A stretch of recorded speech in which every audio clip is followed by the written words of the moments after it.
Hello everyone, welcome back to another video, and today we're reacting to the 7 levels of Viltrumites. There are probably spoilers ahead, so, click off the video if you're worried about that. But I really don't want to read the comics. I think I watched a video way back when about it, but I can't remember anything about it. But today we're going to learn the 7 layers of Viltrumites, and that's just because I want to learn more about the thing, and I'm someone who, just can't wait. So, I want to know spoilers. So, yeah, if you don't, then just click off the video. And now we're jumping in. Are easily the most busted race in the Invincible universe, and it's not close. But did you know the power... It's debatable. What race does Goat Mortal come from? What race does Goat Mortal come from? Anyone know? in their own ranks are just as massive. Where did he even get his powers? Actually, I genuinely asked that question for a lot of curious reasons. Also, what was he doing? Just chilling? I know he became a superhero, but I'm assuming superheroes didn't become popular till what? Mid-2000s? So what was the Mortal doing then? I don't know. Think about that. Genuinely think about that. I want you to think about that, because I tend to think about that. But, yeah, we're just having fun here. Like I said, don't worry about it. I'll probably pause the video a bunch more, talk about a bunch more random stuff. Level 1, fodder or NPCs. Now, there's a very obvious cutoff point between the fodder and the notable Viltrumites, and it comes from the Viltrumite War centuries ago. As a society that values unyielding strength above pretty much everything. Dude, Arab Krikki, I don't know if he's a director or the writer, but I keep hearing slander about him. Like I said, I don't dig that deep into things, and if you're like, oh my gosh, you don't know the writer of Invincible, and you're watching this video about Invincible, fake fan. I can't even trust you. Why are you so weird? Shut up. Just shush. I'm a casual, okay? The civil war on the Viltrum homeworld absolutely devastated their population. Make no mistake, even the weaker Viltrumites from literally one of these scenes. I don't get haunted by television. There are very few scenes that have made me feel the same way than the pan out and it's the ring around the Viltrumite and it's just a bunch of Viltrumites. Wasn't that crazy? That was wild. Era were leagues beyond any other sentient life in the universe. The species as a whole is the literal definition of built different, but that alone wasn't enough, and they were hell-bent on weeding out everyone that was too weak to keep up. The only ones to survive this were the best of their entire race, so the Viltrumites that died, while still crazy strong objectively, are nothing more than nameless fodder compared to the rest we're talking. Well, at the end of the day, they're probably still stronger than Invincible where we're at right now in the show, because he still can't win a fight. Never seen it. This dude is 0-55. This dude ain't winning nothing. Oh, I have a question about the writer of Invincible. I think it is Arab Kripke, if I'm not mistaken. And about him, how much is he changing from the comic books? How much do I need to lock in here? Because if it's not that much different, I could watch videos like this and not worry about it. But if it is absurdly different, I'll switch. I've heard some things like the gender switch on Tech Knight, which is fine, and how, I don't know, who's the worst character in the show? I don't know. That one kid, why am I forgetting his name? The alien, Ant Boy. Ant Boy, I forget his name, but, Oliver, I just remembered his name. But, Oliver, he's kind of trash, and, I know he gets with an ant. Maybe he'll get with Tech Knight. That'd be kind of cool. Or, is his name Tech Knight? His name ain't Tech Knight. That's from freaking... Okay, this whole section shot, just skip ahead. Talking about. Realistically, they're about the same as Mark in the first half of Season 1, relying on their genetic advantages more than any skill or training, and that puts them just one step below Level 2, Thraxamite. The second weakest level is populated exclusively by Grand Regent Thrag's army of bastards. After being kicked to the curb by his own people, the Freddie Mercury clone built an army of Thraxan Viltrumite hybrids. Yeah, bro really be standing on business, though. You gotta give it to him. To really have that look and stand and have so much business to stand on, it's pretty impressive, not gonna Thanks lie. to their extremely fast aging process. On paper, great plan. Thousands of Viltrumite soldiers that'll be fully grown in record time and be fully loyal? Awesome. Except just like the fodder from before the Civil War, these hybrids have nothing to... See, this is what I don't understand. I was thinking about this the other day. Why did he go to Thraxa and not Flaxian? Or wherever that planet is. You know, the green guys that keep running in there? If he could get in there... I don't know, maybe they're all males or something, maybe, I don't know. But hypothetically, if he could get in there, if they look strong, you know, like, they were beating Mark around with their little metal bots, like, if he would have gotten there, I feel like it would have been a different story. Because I already knew about the kid, like, that part, like I said, I watched it long ago. But, like, I barely remember any parts. Rely on except their genes. Not to mention the incredible I watched speed they a grow video at on means it. less time than ever to actually, you know, train. Because of that, they're not much more than cheap drones with Viltrumite physiology. Even one of the hybrids Thrag personally mentored, Onan, was way below the other Viltrumites because Mark crushed his throat with a single fist to kill him. When they eventually fought, Thrag straight up used his kids like projectiles, launching them at Mark. At the end of the day, you know, playing dodgeball with your kids is probably not what they meant by that.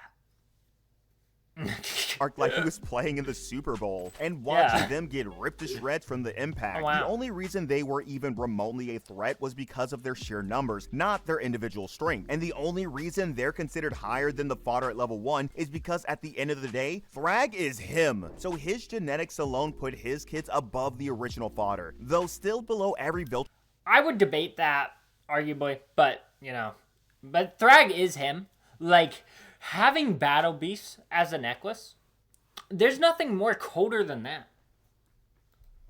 At the levels past this, like the ones at level 3, above average soldiers, survivors, and marked variants. This brings us back to the Viltrumite Civil War, specifically to the survivors. Of the billions of Viltrumites that originally lived, less than 50 were left alive after the war and the Scourge virus. And while that number's pretty small, there's plenty of the I don't know. I would say that's debatable. Because I keep hearing this number. Oh, there's like 30, 40 left. Yada yada. There's like 30, 40 left. They've said this like 10 times. And yet I feel like I've seen like more than 30 Viltrumites die. Where's the 30 or 40 coming from, guy? within it still. Most of these guys are the modern foot soldiers, enforcers, and more. In the big picture of the whole species, they're the top 0.1%. Within that top bit though, they're still the weakest. The best way to put this in perspective is by looking at the alternate Mark variants from the Invincible War. In each of their own worlds, they either join Nolan's side or beat him and join the Viltrum Empire. And then, that's it for their growth. Those variants don't go... This is what I don't understand. And I know Eric Kripke said he didn't care about power scaling or whatever, but like, it's crazy that any of the Mark variants touched Omni-Man.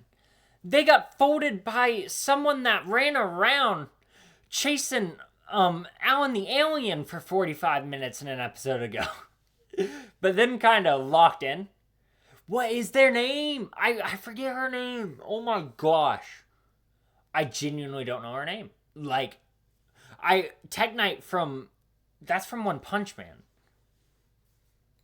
Through any truly life-threatening fights Metal past Knight? what Season 1 Mark did, and they end up plateauing. That's one of the biggest reasons why the main Dimension's human heroes were able to win the war, with Mark himself being well above his variants. Another prime example that matches that analogy is the executioners on the ship where Nolan and Alan were held prisoner. For one, despite being his jailers, they acknowledge Nolan as the Great, accepting on a subconscious level that they're just not all... Yo, imagine, like, getting the work order to, like, murder your hero must suck. Because at the end of the day, they've lived thousands of years. So, like, you take away the Scourge virus, whatever. This dude's probably, like, a good 1,000-year-old. So, like, he's probably lived at least 500 years old. As Omni-Man is his GOAT. That's his king. You know? That's his LeBron. That's who got him in the game of conquering. That is who started him on his journey. His Pokemon journey started with Omni-Man. And then he gets the work order to kill him. The man he's been looking up with. The man he has been it through this scourge virus. Literally fighting millions of foes with. So many different types of things with. Gets a work order to kill him is crazy.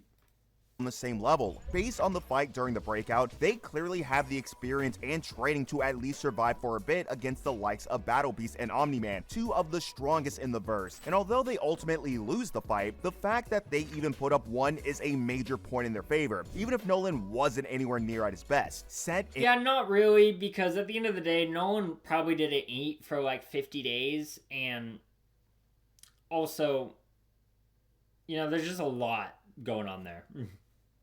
Any of these guys loose on a planet and they could bring whole countries down in days, but they know their place among their own people, and unfortunately for them, it's at the feet of those on level 4, veteran warriors. At this level, you've got Viltrumites who not only survived the Civil War, but thrived in the centuries following it. These are warriors who've got experience. Okay, I don't know if I'm crazy, and I know they're like super durable or whatever, but I feel like I've seen that lady with the hair die.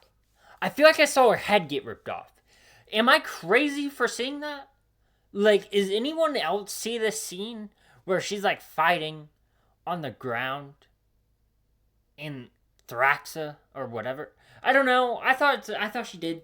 Battle IQ, strategy, and planning to go along with their incredible strength. Putting all that together, they can dominate entire continents alone and planets together. The Viltrumites that best fit all of that are the ones sent out when the Empire needs someone to be put in their place or taken off the playing board. The three-man team consisting of Lucan, Thula, and Vidor. Before getting into their individual placements, it's important to talk about the smart atoms that make the Viltrumites as broken as... You know what's crazy? I get they're crazy durable and, you know, it's comic books, whatever. But I always love the animes where there are characters that are super durable. Like, imagine having your intestines ripped out and someone's like, oh yeah, let's just patch that back up there. Good to go, buddy. They are. To keep it short, the atoms that make their bodies constantly adapt anytime they go through life-threatening experiences, and they recover even stronger. So basically, they work like Zenkai boosts for Saiyans. And between how often these three are sent into battle... Oh, I was wondering about this earlier. I was genuinely thinking about this. I was talking to, you know, good old Claude AI, and I was talking, and basically, like, Claude AI told me that Omni-Man is as powerful as you can get for a Viltrumite. So what that means is, oh, I gotta shift the screen. And how long they've... That was a creepy sign of her eyes. I don't know if you saw that. But, like, basically, he's as strong as you get besides, like, Thrag, who is modified. You know, like, he was raised, special programs, whatever. Okay, so there is no world in this world where it's possible for Mark to beat him. It's not like Sans. We did not establish a power scaling level like Sans where they could just get emotional or, like, there are different factors. We established a power scaling level of experience, strength, dedication, training. That is exactly what we learned. So there is no world where it is possible, because they literally said Thrag is the perfect Viltrumite. And the word perfect, it means it is impossible. And we're thinking about that 0.1% a mark here. That 0.1%, it shouldn't matter, because it's like, oh, Omni-Man's 99.9%. I mean, mark is because of how pure Omni-Man's blood is. Yet, when you genuinely think about that, that 0.1% matters, which means Mark should only scale to the second most powerful Viltrumite ever, because if Omni-Man would have become either one or if the strongest Viltrumite without, like, special modifications like Thrag, then Mark, at best, can be a little worse than Omni-Man.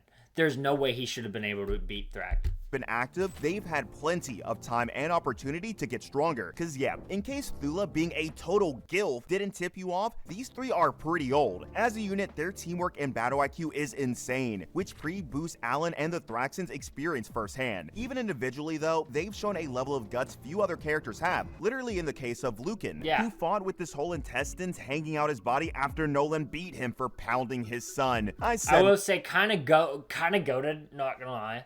That's literally one of the coolest scenes in the whole show. Like, I love that scene. What I said, he might not have fought fair at that point, but even with the sneak attack, taking out someone at Nolan's level is a Who don't care if you're fighting fair, dude. If you're having your intestines in a baggie and you win, I don't care if you did the dirtiest move alive. You are goated. significant feat. Then you've got Thula, whose fighting style ups her threat level considerably. On top of the normal pros of being a Viltrumite, she's a speed-focused fighter with a braid blade she swings around like she spent decades. I think she sleeps with that on. Anyone wonder that? Like, genuinely. Imagine she turns. Oh! Unlucky. Mastering it, which he probably has. Even though Mark's nowhere near his peak at this point, he's still a talented hybrid with royal. Do you think it's like one of those like things where like, you know how people don't cut their hair for so long it like gets attached to them? I wonder if it's like one of those things. Especially since she could age. She's like 6,000 years old easy. She's part of the old timer group. Like, yeah, it's cooked.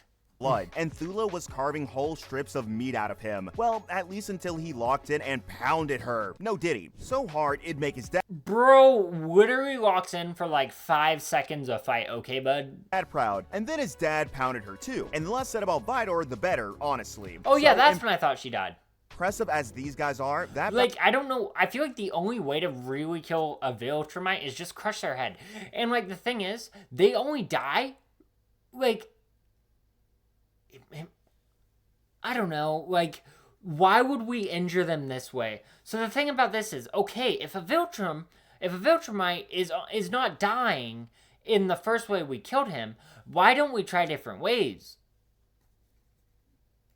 battle shows they're far from the top of their race, which brings us to the level above them, level 5, Elite Conquerors. The Viltrumite weapons of mass destruction, fighters that they can point at a planet, set them loose, and wait for the whole thing to be turned into prime real estate for the Empire. Speed, strength, brutality, combat... Not this man.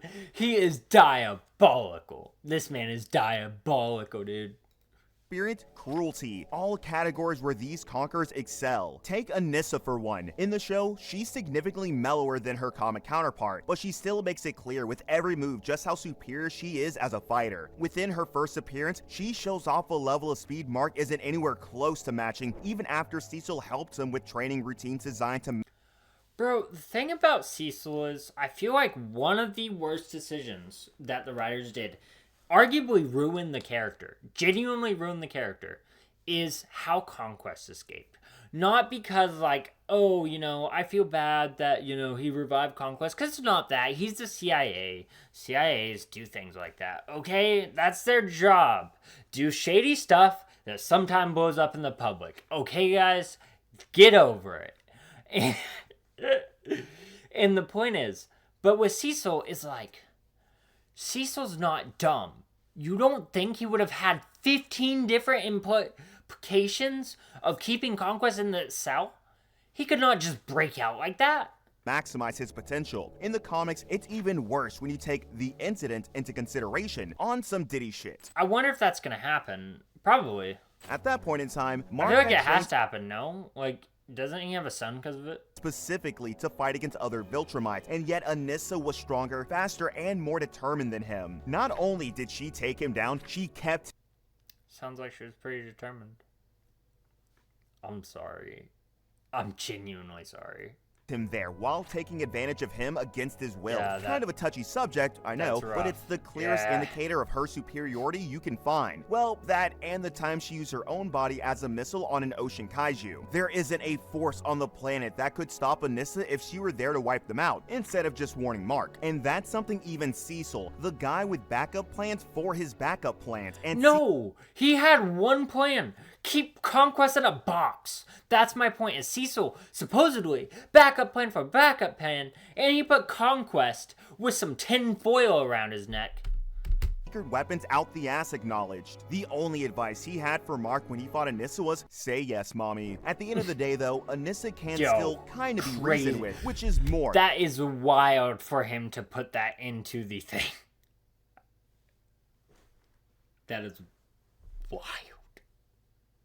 then I can say for Conquest, who pushed Mark further than anyone before him purely for the love of the game. Unlike every other character who fights for a reason, the fight is Conquest's reason. After being alive for more than 1,000 years and being used like the Viltrumite's See, that's why I'm there.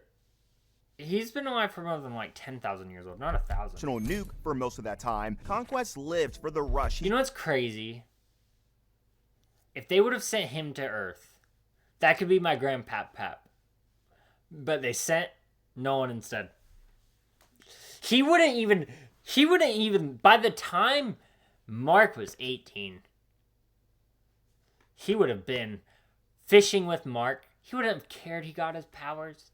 He would have took Mark on a walk, and he would have taught him how to use his powers. He would have taken him do things like grandpaps do with their kids or grandkids. Or, no, he would have been kid. Yeah, you know what I mean. But no, this guy could have been a good old humble dude. But, you know, they sent Nolan here. Gets from satisfying this could have been the guy you see down the street, and you're like, oh, what happened to his face? Oh, I don't know. I think he got it in the war or something. Oh, that's so sad, and he's so sweet. That he would have been the sweet old man that gets all the old women in the retirement community. That's what he would have been. And blood loss, and probably normal lust too, based on how he like was you know the ones that like wear the flannels. And, like, all the old ladies are like, ooh, look at him. That would have been my boy Conquest. For real. Mark in that one scene. And the worst part for everyone. His name would have never been Conquest. It would have been Phil. That fights him is he's really good at doing that. On top of being one of the strongest natural-born Viltrumites outside the royal bloodline, Conquest has been bred for battle and, well, conquest. Sent from planet to planet as a one-man planetary executioner, he kept getting stronger with each deployment. By the time of his standoff with Mark, he's the second strongest Viltrumite alive at that point. He toys with Mark for most of their fight, treats Oliver like a ragdoll, and literally kills Adam. Isn't that arguable? Like... Because I feel like him and Nolan are 50-50, 60-40, him, Nolan. But even if it's 60-40, you know, it's still debatable. And then you got... and I guess just Nolan's the only real arguer. Even when Mark finally gets an adrenaline boost to push him over the edge, he's still not strong enough to really beat Conquest, whose durability is just as insane as his power. And even after Eve gets revived by her insane plot armor and literally vaporizes his flesh, he's still standing and ready for more. When Mark turns his skull into So I didn't watch Adam Eve, mainly just because I hate movies. Genuinely hate movies. Like, all sorts of movies. I like, movies just... Unless they're really good. Scratch that. I take that back. There are few movies. Like the Demon Slayer movie, amazing. But like, I just hate movies in general. I feel like 2 hours is not enough to build a story. But like, I didn't watch the Adam Eve movie. Her power still makes no sense to me. Like, what? She was some science experiment and they created something that could change matter around. Why don't they do it again? You know what I mean? Like, Cecil is creating Ranaman. I don't know. You're going to have to fill me in. I'm not going to watch it. It's not because I, like, dislike Adam Eve. It's just, I'm not going to watch a movie about a TV show. Unless it's Demon Slayer, and it's one of my favorite shows. Invincible, it's alright. Bowl of mincemeat, he goes into a coma and surprise surprise still survives. Then after escaping containment under Cecil, he just flies home and continues to be a galactic menace. That durability is not even limited to fighting, because Conquest fully tanked the Scourge virus as well, which was genetically engineered to destroy Viltrumite's bodies from the inside. And maybe most impressive of all is the incident that took his arm and eye in the first place, an ambush by Ragnars, the only species in the universe that are natural predators to Viltrumite. Conquest clearly didn't come out of that unscathed, but it only made him go harder in the future. Apart from his master and the only other Viltrumite to beat him, who were just... You know what I don't understand? If they, like, move the moon away or something, or, like, something like that to freeze them, why didn't they destroy them after they froze them? Like, they could fly through the planet. about to get to, Conquest is the Viltrumite. So then, why isn't he at level 6? Leaders, defectors, generals. Well, this is where the top dogs of the Empire, not solely in strength, but in influence and rank come in. These are, I guess, Thrag and Mark are going to be number 7. Viltrumites who have intellects to match their power and can command others, starting with Craig, who serves as Grand Regent Thrag's right-hand man for most of his rule. Just like Conquest, he tanked the Scourge virus, though he did lose an eye in the process. As a commander, he's responsible for a lot of the decisions that literally shape the story of the show. He's the one who sends out the level 4s to Thraxa. He's the one who gives Mark the mission to conquer Earth. He's the one who sends Anissa in to threaten him. He's the one who sends Conquest in after her. And much. So he's basically the, like, I love the quote of "your order, our command," you know. That's what he says to Thrag, I think. And that's a perfect way of representing him, is he is that middleman, you know, the guy that's like, hey guys, we got to get to work. Boss man told me this. You know, he's... Later in the series, he's the one voice who leads the beatdown on Thrag when it's discovered who the true heir to the Viltrumite throne is. While Conquest is the strongest after the ruler of their race, Craig is the most loyal and respected Viltrumite alive. When it comes to combat, Craig fought the upgraded Alan in single combat, who is even stronger than Nolan at that point in the story. And when it comes to being a Giga Chad, bro accidentally but successfully got himself a whole harem during his time on Earth. Yo, W mans, for real. My goat. Because this man, he became a general, and then he just made a harem. Wow. In love with all of them and decided that was more important than anything Thrag says. A switch up that's second only to the great betrayer himself, Thetis, the first Viltrumite to see how evil got folded in a half second. I actually really dislike Thetis, and the thing is, you might come at me when I say this, is I don't like what he did about Scourge virus. Is yes, I 100% know that Viltrumites were a problem. But take it to them on their doorstep. They were a problem. You have to do the solution. You can't just use a virus and genetically take out all of them. That was crazy work. You can't do that. Where's the honor in that, dude? You know, maybe I'm thinking too much like Vegeta. his people's ways were. Thetis decided he was I don't know. Just find it kind of cowardly, personally. Going to put a stop to it. He assassinated their emperor, Argal, becoming the first Viltrumite to ever rebel, fled the planet, and spent decades forming and solidifying the coalition of planets with the sole purpose of defending the universe from the Viltrumites. He may have been a pacifist for most of his time with the coalition, but Thetis never let his... Okay. I don't find it very cowardly in a sense. I just, don't like the move. I don't know. I feel like taking someone out with a... It should have been a better way. Maybe a war, maybe a Frieza situation. I don't know. I just wish it would have been better than a virus. Power level slip. And he's the sole reason a lot of the series events even happen. Argal's assassination is the most obvious. And I really don't like Thetis. He just kind of didn't get his way, so he decided to... Yeah, this is more my problem with it. I don't know why I said that first part. So I don't like Thetis because he didn't get his way. So he decided to kill and extinct an entire race. It wasn't about that he didn't like their ways. It's just that he didn't get his way. That's the problem. But he's also the one who sets up Alan's revival as a stronger version of himself. He's the one who sends Alan and Nolan out to recruit Space Racer. Because he was so focused on killing them. Even if, how Omni-Man was like, oh, well, they'll be fighting amongst themselves. Maybe we could, I don't know, try something. And he's like, no, we gotta kill them. And, even, when he wanted to kill Mark and the other kid, too.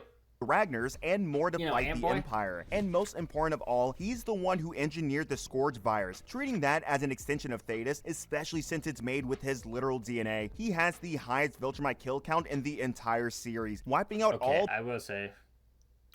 As much as I just slandered this man, having your DNA in 30 billion bodies, or not that much, probably 8 billion. 8 billion bodies is crazy work. That is. But a few dozen of them. Yeah. Everything Thetis did was a massive contribution in ending Viltrumite supremacy, but one act stands above even the Scourge virus. Following a plan of his own making, Thetis flew through the Viltrum homeworld's core alongside Nolan and Mark, destabilizing the entire planet and like, his DNA is purely lethal, guys. That's crazy. leading to its complete destruction. Unfortunately, that pissed off a certain grand region, and Thetis didn't live much longer, but more on that in a bit. First, it's time for the peak of level 6 with Nolan. If you think of each level as a swimming pool, Nolan is at the deepest end of it. Really? I didn't know Nolan was level 6. I thought he would have been on Thetis level, like, before he died. Because I knew he died, like, a lot younger than these guys, you know?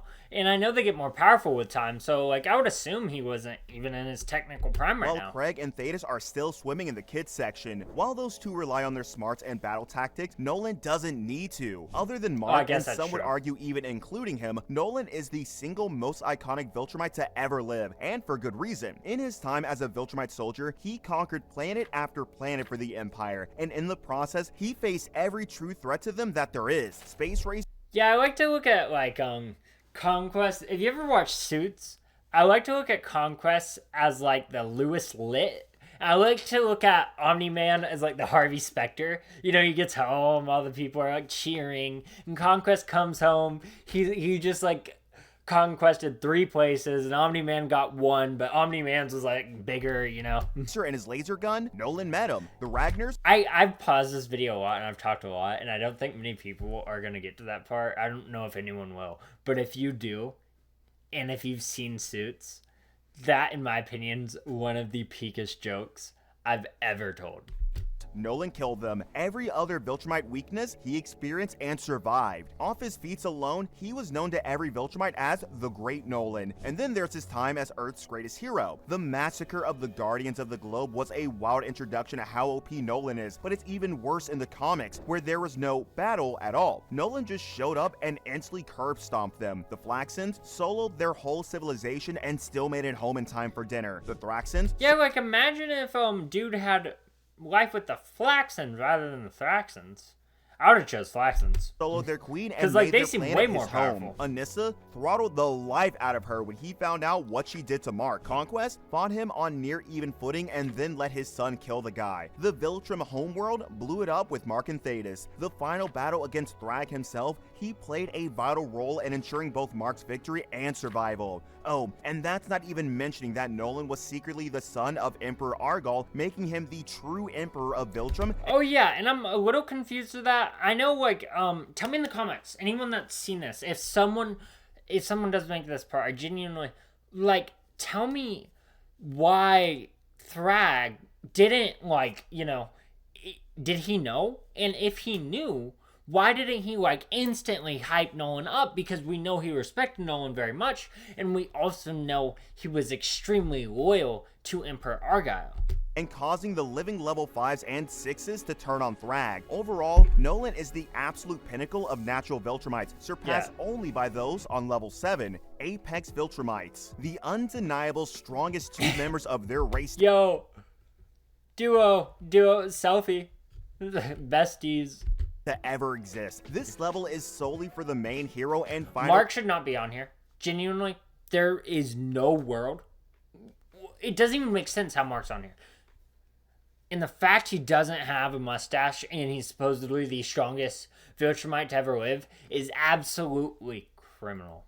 Villain of Invincible. 2 characters who, by the end, no one can touch except each other. Starting with Thrag, who was bred to be the ultimate Viltrumite since his birth. During the Civil War after Argal's death, Thrag was the one who restored balance and was appointed Grand Regent. The first time we see him in the show, it's when Conquest, of all people, is begging for his forgiveness after failing to kill Mark. The degree of superiority he's gotta have the big guy groveling like that is massive, and there are plenty of feats in the series.